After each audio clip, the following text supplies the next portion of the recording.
In this video, we'll be taking a look at one NFL game happening on December 28, 2025, and providing you with a free team pick and total pick for this game. So 2 picks in total. Welcome back to Cash Out Sports. Let's dive right into it. Oh, and don't forget to subscribe and to click the bell icon to get notified as soon as these videos get released so that you have more time to plan out your bets as we provide these videos on a daily basis. I can guarantee that you'll have all the important information that you'll need on this one NFL game after fully watching this video. One more thing before we start, if you would like to gain access to our best exclusive sports picks to take your journey to the next level, then check out our Patreon in the link down below where we offer our best single picks, parlay picks, and much more. Now let's get started. Chicago Bears versus San Francisco 49ers. Chicago keeps rolling this year, and they are coming off a thriller against their longtime rival, the Packers. In that game, the Bears put up 400 total yards, averaged 6.7 yards per play, moved the chains for 20 first downs, and avoided turnovers, which is usually a winning recipe in itself. The ugly side, and there was one, showed up on third downs where they went just 2 for 11, and they shot themselves in the foot with 10 penalties in an overtime win that felt way harder than it needed to be. Even with those warts, Chicago is sitting in control of the National Football Conference North with only 2 games left before the postseason, which still sounds wild if you remember how they started the year. They have won 7 of their last 8, so they are not just squeaking by, they are stacking results, and that matters when we talk about a team's confidence going into a game like this. Caleb Williams and the Bears pulled it off again in Week 16. They trailed for most of the night, which probably felt all too familiar for Chicago fans who have watched this rivalry tilt the other way for decades, but they stayed within striking distance. An onside kick recovery and then a huge mistake from the Green Bay offense, including a failed 4th down in overtime, cracked the door open just enough for Williams and the offense to slip through.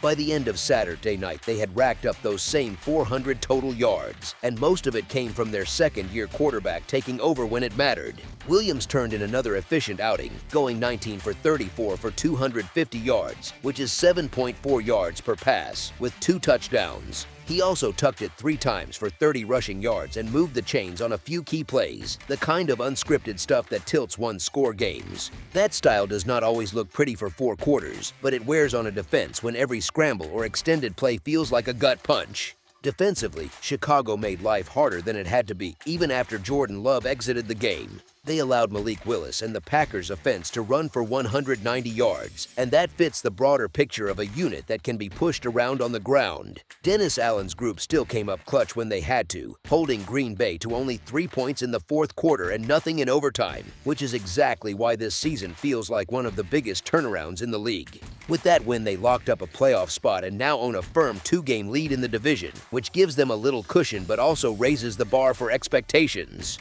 On the other side, the 49ers picked up their 5th straight win on Monday night, and their offense looked nearly unstoppable. Some of that has to do with the state of the banged-up Colts, who are barely hanging on in the playoff hunt, but the raw numbers are still loud. San Francisco posted 28 first downs and 440 total yards, and they kept drives alive by going 7 for 11 on 3rd downs. That performance fits the larger trend, since they have scored 85 points in the 2 games since their bye, and suddenly they look like a real threat even for the National Football Conference's top seed, which very few people would have predicted 6 weeks ago. The return of Brock Purdy and the calm, disciplined approach from Robert Saleh's defense have steadied this team and kept them in the conversation as a dark horse that nobody really wants to meet in January. There is a bit of a catch, though. Many of their wins have come against lower-tier teams or opponents dealing with rough situations, and they have enjoyed one of the most favorable schedules in the league so far.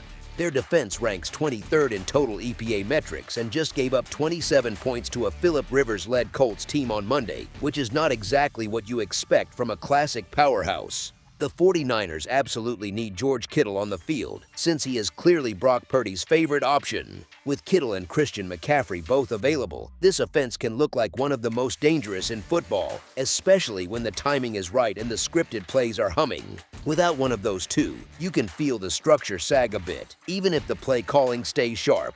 Even with all the talent at the 2nd and 3rd level, the Niners have handled the absences of Nick Bosa and Fred Warner fairly well. That said, the defense still leaves plenty to be desired.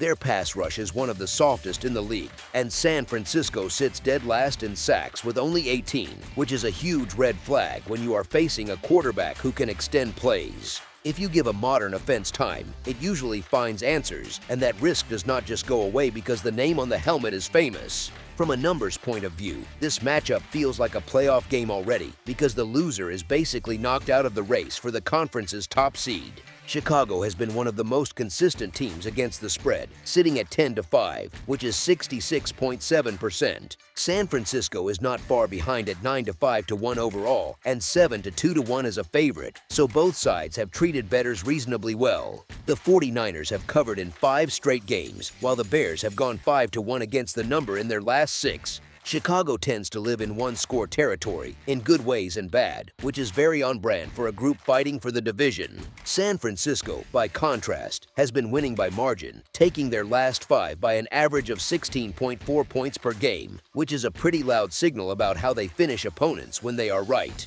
They look like a team already locked into playoff mode, and that kind of rhythm usually matters when you are talking about a favorite laying points in a high-leverage spot.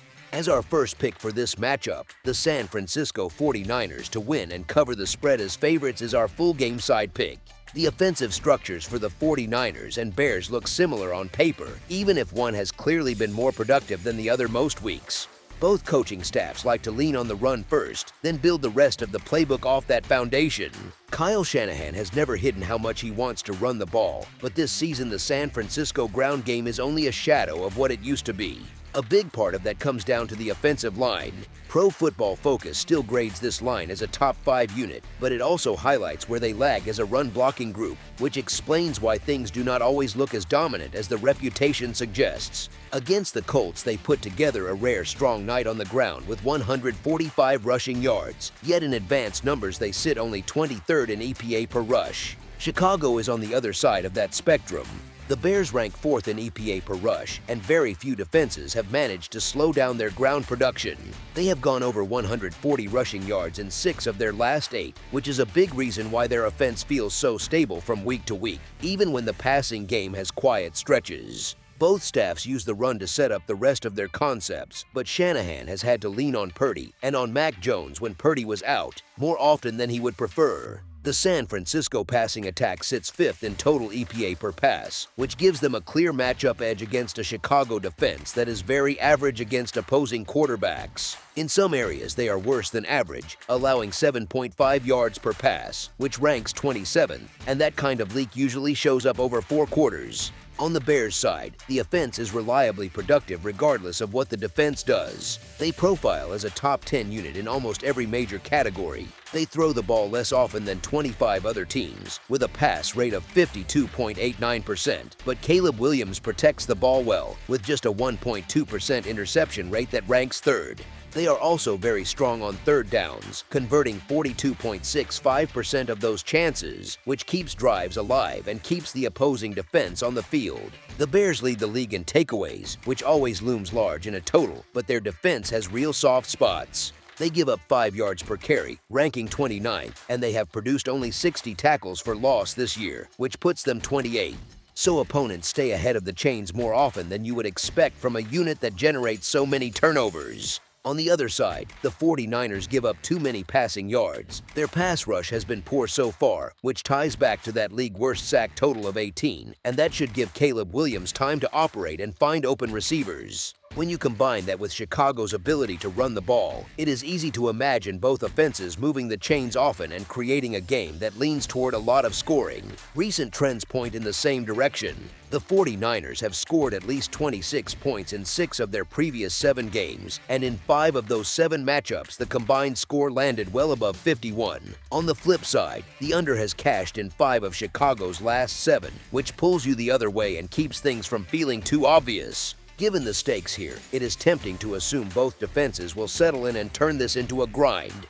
In this case, the setup suggests the opposite. San Francisco offers a pleasant late-night setting, with temperatures in the mid to upper 40s and no wind in the forecast, which is basically ideal for quarterbacks and play callers to find a rhythm early and never really let go of it. As our second pick for this matchup, over the projected total is our full game total pick.